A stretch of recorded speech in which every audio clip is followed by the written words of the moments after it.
Hey guys, it's me, Seren, back with another video.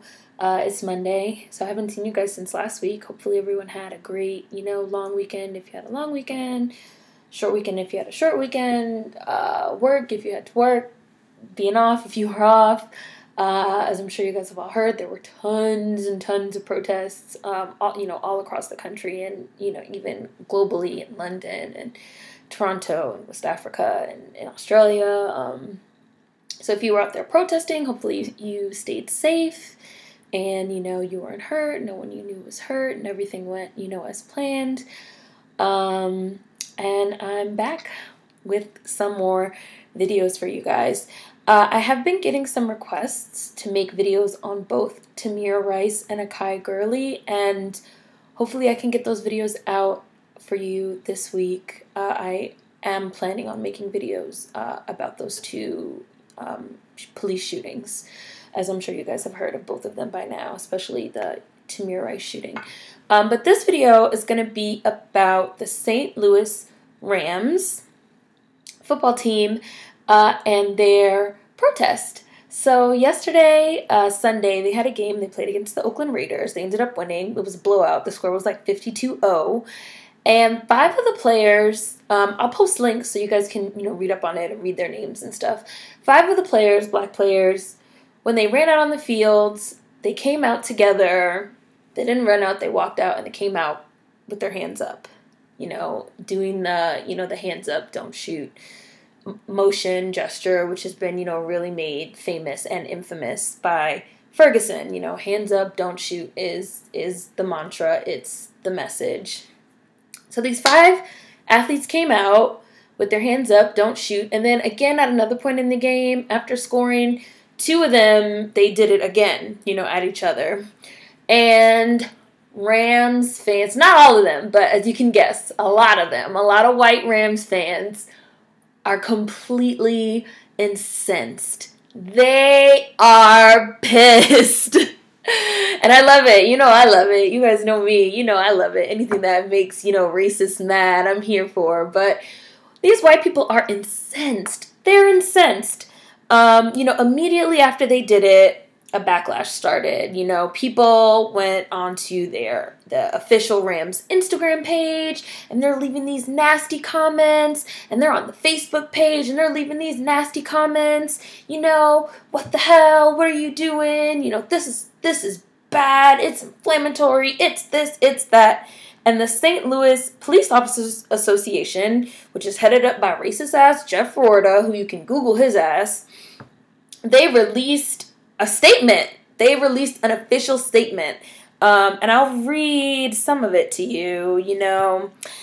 The St. Louis Police Officers Association is profoundly disappointed with the members of the St. Louis Rams football team who chose to ignore the mountains of evidence released from the St. Louis County Grand Jury this week and engage in a display that police officers around the nation found tasteless, offensive, and inflammatory. 5 members of the Rams entered the field today exhibiting the hands up, don't shoot pose that has been adopted by protesters who accused Ferguson police officer Darren Wilson of murdering Michael Brown. The gesture has become synonymous with assertions that Michael was innocent of wrongdoing and attempting to surrender peacefully when Wilson gunned him down in cold blood.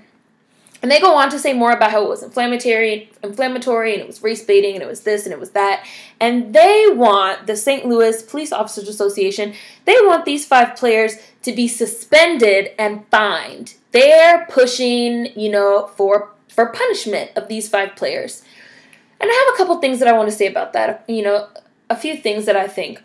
One, I find it really insane that in this country that we live in, where everyone loves to say, free speech, free speech, free speech. This is my free speech. This is my First Amendment right. Free speech, all day and all night long. Free speech. I can say whatever I want. I can do whatever I want.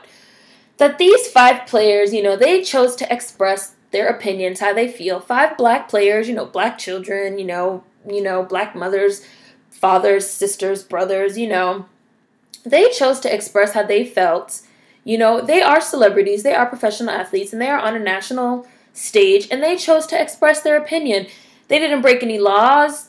They didn't break any NFL guidelines. You know, they didn't say anything. It was completely wordless. They just walked out with their hands up. And I find it really interesting how angry that made people, you know, because people, again, love to say, you know, we have our First Amendment rights. We can say and do whatever we want. You know, white people and black people, you know, everyone, go on the internet and go here and go there and say all kinds of crazy things. You know, we say all kinds of crazy things to each other. You know, you have race baiters that go out of their way to troll. They troll forums. They troll, you know, comment sections on YouTube and things like that. Nigger this, nigger that.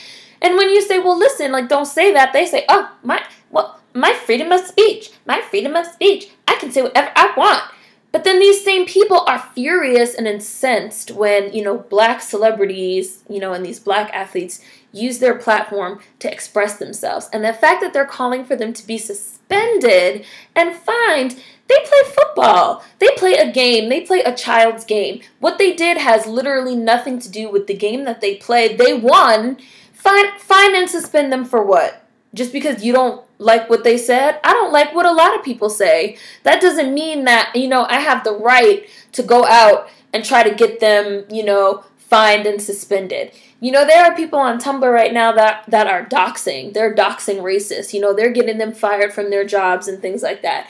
And what a lot of people are saying, you know, in defense of these racists is that, oh, you know, they're just saying things online. They don't deserve to be fired from their jobs for something that they say online. But then you have people that feel like these football players need to be fined and suspended for something that they said, expressing their opinions. And I feel like that is crazy. You know, it's insane. And when you ask people to explain why they got so offended, half of them can't even tell you. You know, I went on the Instagram page, the Rams official page, and one of the fans was on there going off, going crazy. This was so inappropriate. This was so this was so that, you know. And I said, well, you know, what's your issue with what they did? And he goes, well, you know, my issue is, you know, I tune into football to watch football. I don't tune into football, you know, to watch politics. I don't feel like it's appropriate to bring politics into football. I said, okay, well, I see what you're saying, but, you know, do you have an issue also with religion being utilized in football? He's like, oh, what do you mean? The picture that we're commenting on, you know, a picture on the official Rams page said, like, you know, great win, Rams, all glory to God, you know, something like that. You know, and especially in football, which is, you know, one of America's sports, one of America's pastimes, we only play, you know, American football here, and everywhere else in the world, you know, football is soccer. So God and religion are all tied up in football. You know, you have quarterbacks that, you know, publicly pray. They pray after a touchdown. They point to the sky. They take to one knee. They do their post-game interview and they talk about, you know, I want to thank God and I want to thank Jesus for this win and this and that, you know. And I said, well, does religion, you know, have any place on the football field? You know, no. No, and plenty of people find it, you know, offensive that religion is so interwoven with, you know, sports and football. And he goes, well, that's completely different. You never see, you know, mass groups of people, you know, protesting. I say just because you personally don't know, you know, a lot of people that are protesting that religion is so intertwined in football doesn't mean they don't exist. I know tons of people that are atheists that love sports and love football and feel some type of way every time they have to listen to a person talk about Jesus Christ and God in a post-game interview. You know, they feel like, I just want to watch football. I don't want to hear about God and Jesus Christ. But nobody has an issue with that. No one is penning, you know, long letters calling for, you know, Tim Tebow to be fined and suspended because he likes to fucking talk about Jesus. You know, nobody cares. And yet they're dual sides of the same coin, right? You know, what is the saying? You don't talk about politics and religion in public. They're literally flip sides of the same coin. But we've entered into this really weird space where silence about race is acceptable and people feel like talking about race and talking about politics is taboo, you know? Previously in history, tons of people, you know, celebrities, famous black actors, you know, athletes, musicians, spoke out about race, you know, publicly, you know, were members of the Black Power movement and the Black Panther Party. You know, famously at the 1968 Olympics, you know, the two black Olympians stood up there and, you know, put up the Black Power fist, you know? And it's like, we look back on those things as iconic, and then yet at the same time, we want to penalize and we want to punish celebrities that want to use, black celebrities, that want to use, you know, their platform to do the same thing today. And not even just celebrities. You know, I read another story about a black, you know, principal or superintendent. I'll try to find the link so you guys can read it. A black principal or superintendent, she put out a tweet, you know, sad day in America. How will we explain, you know, this ruling to our students tomorrow? She put it on her Facebook page. The fucking parent association threw a fit. A fit. By the next day, they had her delete the post and issue a public apology. What did she say that was wrong? Sad day in America. How will we explain this to our students? Oh my God, you're railing against the police, and you're sending out inflammatory race-baiting tweets and videos and Facebook posts, and you should be ashamed of yourself because you're teaching people that they don't have to listen to cops and blah, blah, blah. First of all, we're not living in a police state. We're not supposed to be living in a police state. We're not supposed to be living in a military-run police state where police are above reproach and you're not allowed to say your opinion on what you think about the fucking police. You know, did I travel back in time? Am I living in communist Russia that now all of a sudden you can't say how you feel about the police? You can't express your opinions? There are people that have the opinion that the police made a mistake and they're entitled to that opinion. That doesn't mean they're inflammatory. That doesn't mean they're race baiting. You know, people are really operating under this assumption that the police can do no wrong. And if you have an issue with something that the police said or did, you're trying to incite some type of race war, and you're trying to encourage people to, you know, not be patriotic and not care about the country and not care about, you know, the police. And there's all this backlash. Yet people feel like they can say racist shit all day and it's their freedom of speech. You know, there's really a double standard. There's really a double standard. And honestly, I feel like, and you know, and again, religion flies under the radar. We talk about religion all the time and it's not an issue. There's a double standard. And certainly for, you know, black prominent figures, white people feel like they shouldn't be able to speak out. And I find that to be insane, you know. Famous white actors and athletes, you know, they do the PETA thing. I'd rather go naked than wear fur, you know. What does that have to do with your being an actress? That's a political stance. You know, all these people that are coming out now talking about, well, I'm a feminist and feminist this and feminism that. That's a political stance. That's a political statement. Where is the backlash? If we want to remove politics, you know, from our entertainers, from our administrators, you know, then we have to remove all of it. We can't just pick and choose. We can't just decide we're going to be outraged when it comes to race and race alone. And I read a really interesting interview recently. I'm going to post a link. Chris Rock gave a great interview, long interview. They asked him about Ferguson and his thoughts on race and stuff like that. And he says something where, you know, he says he feels like we're moving backwards in a sense that, you know, with the advance of social media and these digital platforms and these cell phones, with these phones and these recorders, he says now everyone has a platform to voice their opinion.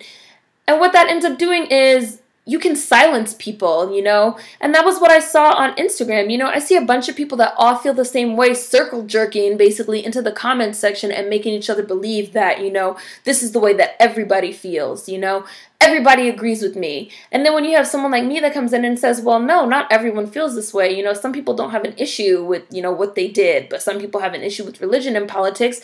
They literally snap. They get very angry because they don't understand what you're saying, because, you know, you're basically coming in and you're shouting into a room that's full of people that are all like-minded and are able to, you know, pat each other on the back and work each other up into this frenzy, you know? And he said it's the same thing where, you know, you're doing a new bit on your stand-up and everybody has their phone out and they're recording it and they upload it to YouTube, and the next thing you know, you have 5 million people saying how your new routine fucking sucks and how, you know, you're a race baiter and you're inflammatory and you're this and you're that. Similar to what Azealia Banks says. She said, you know, all the music and everything goes into one big room, one big vacuum, and, you know, no one is able to cultivate, you know, their opinions without this backlash, you know? And it's nuts. It's insane, you know. It's really, really crazy. I commend the Rams for, you know, standing up for what they believed in. I think it was amazing to see that on such a public platform. you know, white people, especially racists, they love football, so they tuned in, and what do they see? They see these like 5 niggas walking with their hands out, because they see us as niggers as well. Negro wake-up call. Even though we're entertaining them, we're singing songs for them, we're creating music for them, we're playing these sports for them, at the end of the day, we're like monkeys in a circus. They don't want to see us having political views and, you know, thoughts and, you know, relationships and, you know, actually thinking and creating and, you know, understanding what's going on and, you know, making them think. They just want to see the monkeys tap dance, you know. That's also a part of why it makes them so angry. So, you know, consider that. Think about that. You know, think about that the next time someone says to you like, oh, well, I love football. You know, my favorite player is black, so I can't hate black people, you know. Something to think about. Hopefully you guys enjoyed this video. Monday, it's a rainy, horrible day here where I live. Hopefully you guys are having better weather. And hopefully I can get those 2 more videos on Akai Girly and Tamir Rice out before the week is up. And I hope you guys enjoyed this one. Let me know what you think in the comments. For thought as always. Peace.